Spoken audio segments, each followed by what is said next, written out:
Latar belakang Perang Korea. Perang Korea terjadi pada 25 Juni tahun 1950 sampai 27 Juli tahun 1953.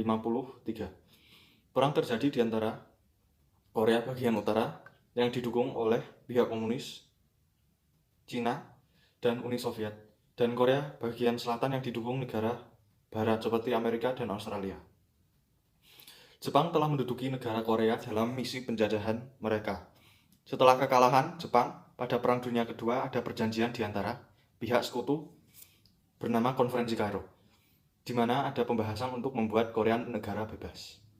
Tapi Uni Soviet dan pihak Cina memutuskan untuk membagi Korea tanpa persetujuan Korea. Aksi ini melanggar perjanjian Kairo. Setelah itu Amerika memasuki Korea bagian selatan dan berusaha untuk mempertahankan garis paralel 38. Pemimpin pihak Barat dan Korea Selatan adalah Ri Sengman, Jong Il-kwon, Park Sun-hyuk, Shin Sung-mo, Harry S. Truman, Dwight D. Eisenhower, Robert A. Lovett, Douglas MacArthur, Matthew Ridgway, Mark W. Clark, Clement Attlee. Pemimpin pihak komunis dan Korea Utara adalah Kim Il-sung, Park Hon-young, Choi Yong-gon, Kim Chaek, Mao Zedong, Peng Dehuai, Chen Geng, Deng Hua, Joseph Stalin,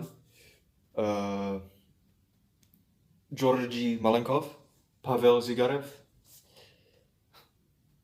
Sebab masalah. Sebab perang ini adalah pelanggaran oleh pihak Uni Soviet terhadap Konferensi Kairo untuk membuat Korea negara bebas.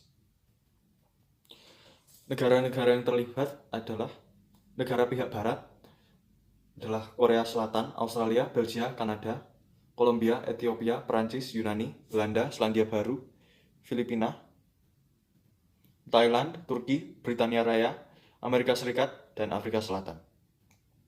Negara komunis adalah Korea Utara, Tiongkok, dan Uni Soviet. Akhir perang terjadi setelah ada persetujuan gencatan senjata di antara Amerika Serikat, Republik Rakyat Cina, dan Korea Utara pada Juni 27 tahun 1953. Namun secara resmi perang ini masih belum berakhir sampai sekarang. Asia Tenggara. Perang Kamboja terjadi pada tahun 1920. Latar belakang. Perang Kamboja adalah konflik yang terjadi antara Republik Sosialis Vietnam dan Kamboja. Konflik yang berhubungan dengan invasi Vietnam terhadap Kamboja dan penurunan kekuasaan Khmer Merah. Pemimpin dan negara yang terlibat. Pertama, negara Kamboja dipimpin oleh Pol Pot memihak kepada Republik Rakyat Tiongkok. Kedua, negara Vietnam dipimpin oleh Van Thien Dung memihak kepada Uni Soviet. Sebab masalah. Kekhawatiran Kamboja didasarkan atas keinginan Vietnam untuk menyatukan kawasan Indochina dalam suatu negara di bawah kekuasaan Vietnam. Di bawah kekhawatiran tersebut, Kamboja melancarkan aksi untuk menetralisir tentara Vietnam di sekitar perbatasan Vietnam-Kamboja. Atas aksinya, Vietnam membalas dengan melancarkan invasi melawan Kamboja yang menyebabkan keruntuhan Kamboja, yang kemudian diganti oleh negara boneka Vietnam atau Republik Rakyat Kamboja. Dampak. Pertama, munculnya masalah perbatasan negara di wilayah Indochina. 2. Munculnya krisis sosial dan genosida yang menewaskan jutaan warga Kamboja. 3. Krisis keamanan, negara-negara di Asia Tenggara terancam. Akhir perang. Kemenangan Vietnam. Vietnam menduduki Kamboja. Berbagai faksi Kamboja terus berselisih. Salah satu perang di Asia Selatan yaitu Perang Kashmir antara India dan Pakistan. Latar belakang dan permasalahan. Yang pertama, sejarah Kashmir dimulai oleh Raja Hindu yang bernama Maharaja Gulab Singh dan masa pemerintahannya itu pada tahun 1846 sampai 1856. Nah, pada tahun 1848 Inggris masih menjajah benua selatan nih. Dan Maharaja Gulab Singh melakukan negosiasi ke Inggris. Dan hasil negosiasi tersebut ada dua, yaitu yang pertama Maharaja Gulab Singh membeli wilayah jajahan Inggris, dan ia memiliki kedaulatan penuh terhadap daerah tersebut, yang dinamainya Jammu dan Kashmir atau bisa kita singkat JNK. Nah, yang kedua, Inggris tetap mengontrol politik di daerah tersebut. Dan pada tahun 1846 sampai 1847, Gulab Singh menciptakan dinasti Dogra. Nah, pada dinasti ini terdapat dua golongan orang Kashmir, yaitu yang pertama, Muslim Kashmir, yang mayoritas berprofesi sebagai petani, dan yang kedua itu ada Hindu Kashmir yang mengontrol perekonomiannya. Nah, semasa dinasti Dogra ini, Kashmir berada di bawah kekuasaan Hindu. Dan pada Agustus 1947, Inggris memerdekakan jajahannya di wilayah benua selatan dan membagi menjadi dua wilayah, yaitu yang pertama, warga yang berdemografi Hindu merdeka menjadi negara India, dan yang kedua, warga yang berdemografi Islam merdeka menjadi negara Pakistan. Nah, tentu saja dengan terciptanya dua negara baru ini, menyebabkan orang-orang Hindu Pakistan bermigrasi ke India, dan orang-orang Islam India bermigrasi ke Pakistan. Nah, pada saat itu JNK atau Jammu dan Kashmir dipimpin oleh Maharaja Hari Singh. Ia merupakan raja Hindu yang memimpin warga yang bermayoritas Islam. Nah, sementara India dan Pakistan dalam kerusuhan, Jammu dan Kashmir ini kebingungan akan bergabung pada negara yang mana. Maka dengan begitu ia mengirim surat permintaan kepada India dan Pakistan untuk memberi waktu untuk berpikir. Dan hal tersebut pun disetujui oleh kedua pihak. Pada bulan Agustus 1947, persetujuan tersebut terbatalkan karena Maharaja Hari menyita persenjataan milik Kashmir Muslim dan bukannya menyimpannya, tapi ia memberikan persenjataan tersebut kepada Front Pembela Hindu. Dan tentu saja hal ini memancing kemarahan dari suku Pashtun di Pakistan. Dan terjadilah pemberontakan di Kashmir. Dengan adanya pemberontakan tersebut, Maharaja Hari pun ke India untuk meminta bantuan terhadap pemberontakan tersebut. Dan India pun setuju untuk memberi bantuan dan mengirimkan bala tentara dan anggota grup RSS. Pada tahun 1947, suku Pashtun pun kembali berulah, dan Maharaja Hari pun kembali meminta bantuan kepada India. Tapi pada kali ini India tidak membantunya dengan cuma-cuma. Ia memberikan satu syarat, yaitu Kashmir harus bergabung dengan India. Maka langsung saja pada tanggal 26 Oktober 1947,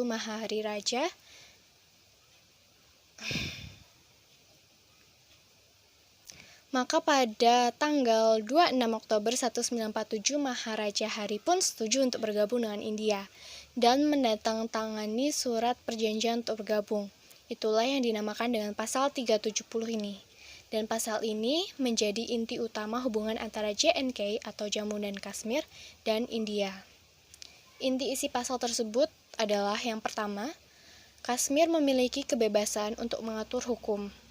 Dan yang kedua, memiliki kebebasan untuk mengatur pengadilan. Yang ketiga, mempunyai benderanya sendiri. Dan yang keempat, memiliki hak otonomi.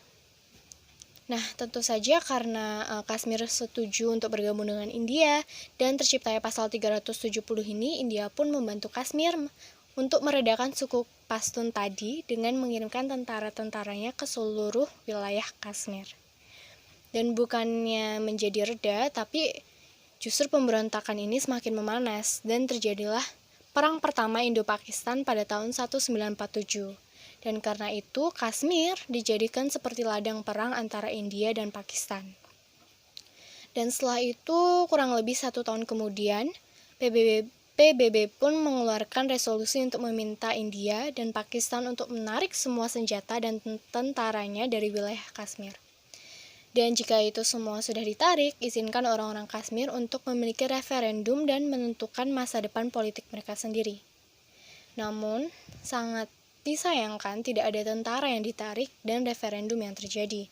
Hingga pada Januari 1949 terjadi gencatan senjata dari PBB yang membagi wilayah Kashmir menjadi 2 bagian. Yang pertama, 1/3 di bawah kekuasaan Pakistan dan 2/3-nya berada di bawah kekuasaan India. Namun setelah itu India dan Pakistan pun memperparah konflik mereka di Kashmir. Maka pada tahun 1965 terjadilah peperangan yang ketiga Indo-Pakistan. Pada peperangan kali ini Pakistan kehilangan daerahnya di bagian timur yang sekarang menjadi Bangladesh. Dan pada tahun 1999, Perang keempat Indo-Pakistan terjadi lagi. Dan untuk hasil akhirnya, hubungan Indo-Pakistan ini menegang dan pemberontakan terus terjadi hingga saat ini. Selain itu, belum lama ini ada hasil akhir. Hubungan Indo-Pakistan menegang dan pemberontakan terus terjadi hingga saat ini. Selain itu, belum lama ini pasal 370 menjadi kontroversial karena sebagian besar spekulasi bahwa pasal 35A yang merupakan bagian dari pasal 370 ini dari Konstitusi India yang memberikan beberapa hak istimewa kepada rakyat Kashmir akan dihapuskan oleh pemerintah India. Perang Teluk Satu. Arti, Perang Teluk Satu adalah bentuk konfrontasi politik dan militer yang melibatkan Irak dan Iran. Latar waktu, perang ini berlangsung pada tahun 1980 hingga 1988 di kawasan Teluk Persia. Oleh karena itu, perang antara Irak dan Iran sering disebut sebagai Perang Teluk Satu. Permunculan konflik. Perang Teluk Satu diawali dengan invasi pasukan Baghdad, Irak ke wilayah Iran pada 22 September 1980. Dalam buku Barat Timur Tengah 1991, karya M. Riza Shibudi, sengketa perbatasan dan instabilitas politik Iran mendorong Saddam Hussein untuk melancarkan invasi ke wilayah Khuzestan yang merupakan lumbung minyak Iran. Presiden Iran Ayatollah Khomeini membalas serangan Irak dengan mengerahkan ratusan ribu relawan dan tentara veteran. Dengan pasukan tersebut, ia mampu menyudutkan pasukan Irak dan membalikan keadaan Perang Teluk Satu. Dampak. Dalam buku Sejarah Timur Tengah Jilid 1 2012 karya Isawati, Perang Teluk Satu membawa dampak yang besar bagi aspek sosial, ekonomi, dan politik masyarakat internasional sebagai berikut. Menyebabkan fluktuasi harga minyak dunia, terjadinya krisis politik dan sosial di kawasan Timur Tengah, terganggunya pelayaran internasional di kawasan Teluk Persia, menyebabkan kerugian sekitar 300 miliar dolar Amerika Serikat. Akhir perang, kemenangan Irak. Serangan-serangan pasukan infanteri Iran dengan mudah dihalau oleh kekuatan udara Irak yang superior. Perang Teluk Satu berakhir ketika Dewan Keamanan PBB mengeluarkan resolusi yang berisi tuntutan gencatan senjata antara Irak dan Iran. Pada 17 Juli 1988, Irak dan Iran menyetujui resolusi PBB dan secara resmi Perang Teluk Satu berakhir. Latar belakang dari Perang Teluk Kedua. Ambisi Saddam Hussein, pemimpin Irak pada waktu itu, untuk menjadi pemimpin di Timur Tengah, serta dugaan bahwa Saddam Hussein sedang mengembangkan proyek senjata pemusnah massal. Kemudian Presiden Amerika saat itu, George W. Bush, menggunakan tuduhan itu untuk menyerang Irak, ditambah dengan kesaksian palsu Nayirah Ahmad, putri Duta Besar Kuwait, pemimpin negara yang terlibat dalam Perang Teluk Kedua. Amerika Serikat yang dipimpin oleh George W. Bush dan Saddam Hussein sebagai pemimpin dari Irak. Negara yang terlibat adalah Amerika Serikat, Kuwait, dan Irak. Sebab masalah, Irak ingin menguasai ladang minyak di Kuwait. Kuwait menolak tuntutan Saddam untuk membayar ganti rugi dan memberikan daerah Rumailah dan Pulau Bubian.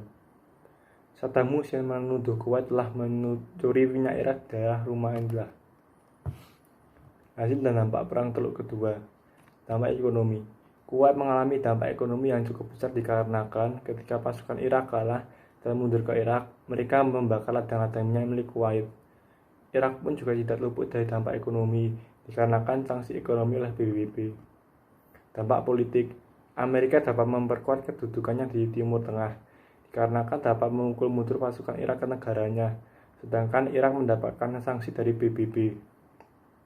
Dampak sosial.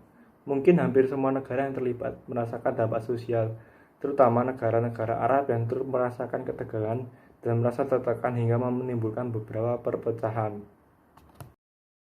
Amerika Latin, krisis Kuba. Kuba merupakan sebuah negara kepulauan yang terletak di Amerika Tengah. Secara geografis, Kuba berbatasan langsung dengan Amerika Serikat di sebelah utara.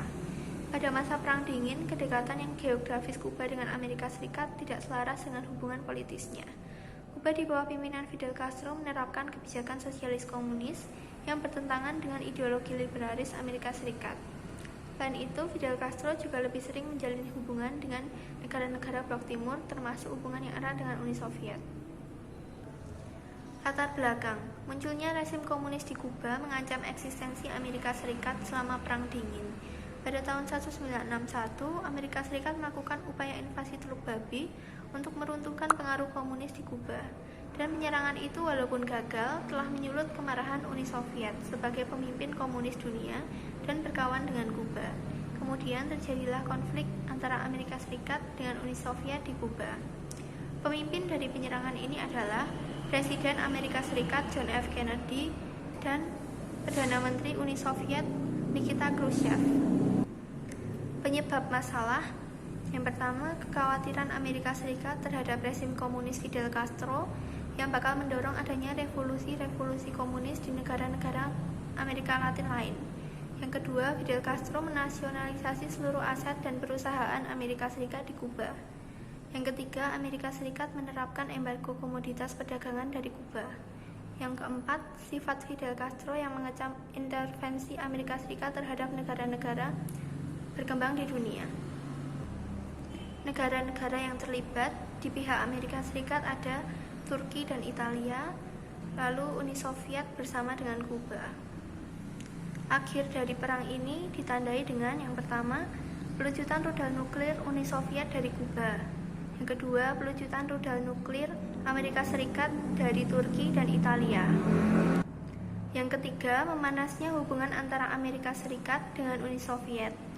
Yang keempat, perjanjian dari Uni Soviet bahwa Amerika Serikat tidak akan menginvasi Kuba tanpa provokasi langsung. Yang kelima, menguatnya posisi Fidel Castro sebagai pemimpin Kuba.